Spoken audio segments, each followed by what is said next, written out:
আজকে কোর্ট বন্ধ ঘোষণা করা হয়েছে, ছুটি ঘোষণা করা হয়েছে। সেই কারণে আগামী কালকেই কোর্টে সেই শুনানি হবে। শুনানিতে কি হবে আমরা জানি না। সেই কারণে বলতে চাই, আগামী কালকে রাজপথ দখল রাখতে হবে, রাজপথে থাকতে হবে। রিক্সা শ্রমিক ভাইদের বলছি, সুশৃঙ্খল ভাবে আগামী কালও আপনারা রাজপথে থাকবে। যদি না আমাদের বিরুদ্ধে দেওয়া অন্যায় রায় প্রত্যাহার করা না হয়, তাহলে আমরা রাজপথ ছেড়ে যাব না। আমরা রাজপথেই থাকবো। আমাদের লড়াইয়ের মধ্য দিয়ে, গণ-অভ্যুত্থানের মধ্য দিয়ে হাসিনা স্বৈরাচারের পতন ঘটেছে, ইউনূস সরকার ক্ষমতা এসেছে। যদি আমাদের পেটে যে লাথি মারা হয়েছে তার সংশোধন করা না হয়, সংস্কার করা না হয়, তাহলে আমরা একটা দ্বিতীয় গণ-অভ্যুত্থানের নেতৃত্ব দিব। আর সেই নেতৃত্ব দিবে বাংলাদেশের শ্রমজীবী মানুষ, রিক্সা শ্রমিক, গার্মেন্ট শ্রমিক সহ বাংলাদেশের সকল শ্রমজীবী মানুষের নেতৃত্বে দ্বিতীয় গণ-অভ্যুত্থান হবে। যেই গণ-অভ্যুত্থানে শ্রমজীবী মানুষ রাষ্ট্র দখল করবে, তার পক্ষের শক্তি রাষ্ট্র দখল করবে, ক্ষমতা দখল করবে, নতুন সরকার গঠন করবে। আমরা আগামীকালের সুখবরের অপেক্ষায় আছি। যদি সুখবর না আসে, আমরা সবাইকে দুঃসংবাদ দিতে চাই। আপনারাও তিষ্ঠতে পারবেন না, আমাদের পেটে লাথি মেরে আপনারা আরামে থাকতে পারবেন না। বন্ধুরা আমার, আমরা এই সমাবেশের পরে সুশৃঙ্খল ভাবে মিছিল করে শহীদ মিনার যাব। আমাদের দ্বারা যেন কারো কোনো ক্ষতি না হয়, আমাদের দ্বারা কারো প্রতি আমরা অন্যায় না করি, আপনারা সেটা দেখবেন।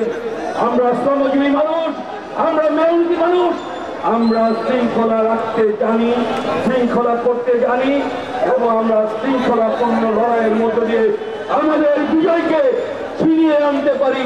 এই কথা বলে আপনাদের সবাইকে ধন্যবাদ দিয়ে আমি আমার বক্তব্য শেষ করছি। আমার আরেকবার একটা স্লোগান করেন আপনারা, কেউ খাবে তো কেউ খাবে না, কেউ খাবে তো কেউ খাবে না।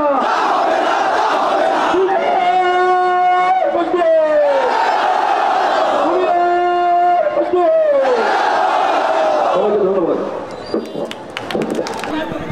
আমি খালি স্পষ্ট করে এটা বলতে চাই, ঢাকা শহরে শতকরা 90 জন হলো গরিব কিংবা মধ্যবিত্ত, হাতে গোনা অল্প, ধরলাম 10 তারা হলো বড় লোক, গাড়ি চালায়।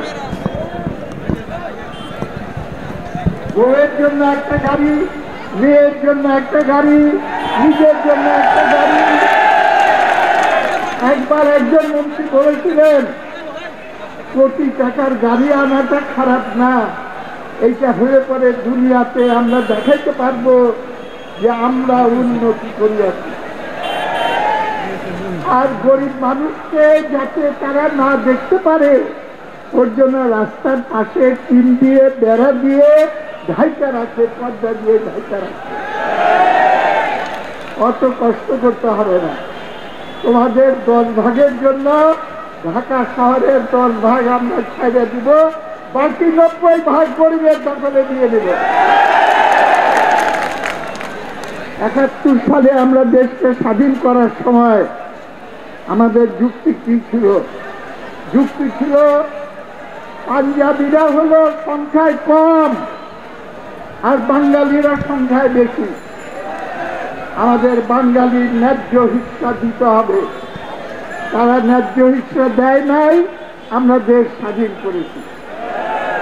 তাহলে পরে একই যুক্তিতে আমি যদি বলি যে তোমাদের 10 ভাগ দিয়ে তোমরা যাও, দরকার হলে তোমাদেরকে চাঁদে পাঠিয়ে দেব, কিন্তু ঢাকা শহরে 90 ভাগ 95 ভাগ গরিব মধ্যবিত্ত, এই ঢাকা শহর তাদেরই থাকবে। বলে যে শহরকে সুন্দর করতে হবে। মানুষকে ক্ষুধার্ত রেখে শহরকে সুন্দর করা সম্ভব না।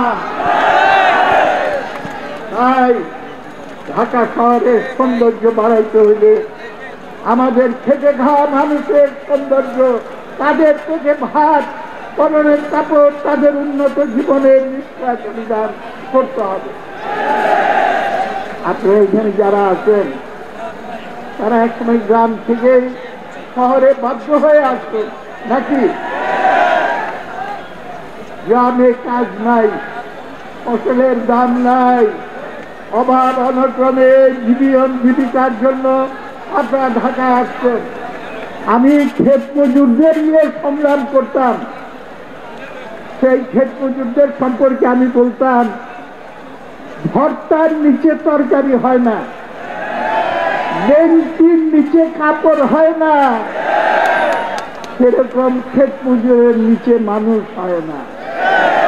না বাঁচতে পারে বাধ্য হয়ে ঢাকায় আসে এবং কিছু ইনকাম করে তারা বিদেশে চলে যেতে চায়।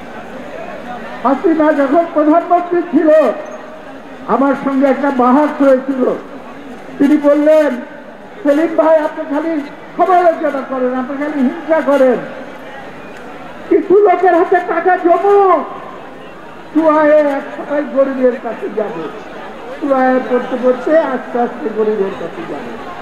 আমি বললাম, চুয়ায়ে গরিবের কাছে যায় না, টাকা চলে যায় সুইজারল্যান্ডে, মালয়েশিয়ায়, কানাডায়। এদের হাতে টাকা জমতে না দিয়ে এই টাকা আমার গার্মেন্টসের শ্রমিকদেরকে দেন, এই টাকা আমাদের রিক্সাওয়ালা ভাইদেরকে দেন। আমি গ্যারান্টি দিব একটা পয়সা বিদেশে পাচার হবে না। তারা এই টাকা দিয়ে নিজের সংসার খরচ বহন করবে। গ্রামে যে অভাবী বাবা মা ভাই আত্মীয় স্বজন রেখে আসছে তাদের কাছে দিবে, অর্থনীতি চাঙ্গা হয়ে উঠবে। লড়াই হলে এইখানে শ্রমজীবী মানুষের উপরে যে শোষণ, সেই শোষণ যদি আমরা বন্ধ করতে না পারি, শোষণের ব্যবস্থা যদি বিচারিত করতে না পারি, তাহলে পরে তা না হলে পরে কিছুতেই আমাদের মুক্তি আসবে না। এবং এই সংগ্রামকে আগানোর স্বার্থেই আমরা ফ্যাসিস্ট স্বৈর শাসনের অবসান ঘটিয়েছি। আপনারা শুনেছেন আন্দোলনের খবরাখবর। বসেন বসেন, শেষ করে দিচ্ছি।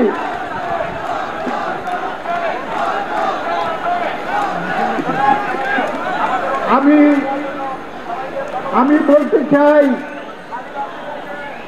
আপনারা এখানে নেতাদের কাছ থেকে শুনেছেন জুলাই আগস্ট মাসে গণ অভ্যুত্থান হয়েছে।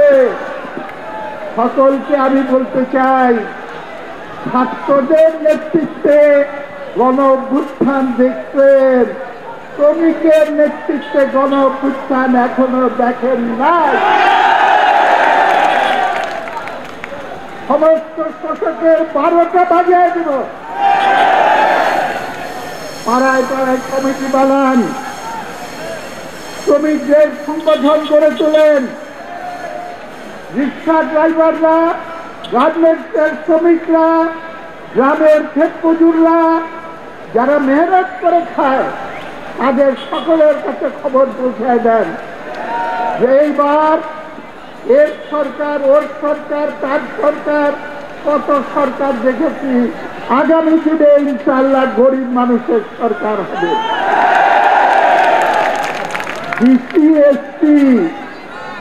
ব্যাংকের কর্মকর্তা কর্মচারী, মিলিটারি অফিসার, জওয়ান, পুলিশ বাহিনী সবাই হবে এই সংগ্রামের সৈনিক। তাদের ভেতর থেকেই আমরা এই রাষ্ট্রকে গড়ে তুলব। কেউ খাবে আর কেউ খাবে না তা হবে না।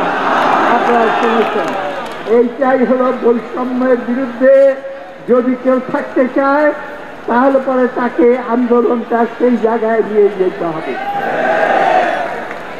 হাইকোর্টের খবর আপনারা শুনছেন। খালি আমি একটা কথা বলবো, বাঙ্গালকে হাইকোর্ট দেখানোর চেষ্টা করা হলে আগুন জ্বলে উঠবে সারা বাংলাদেশে।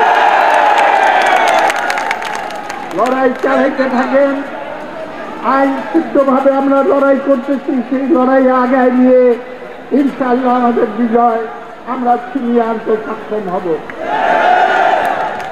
আমি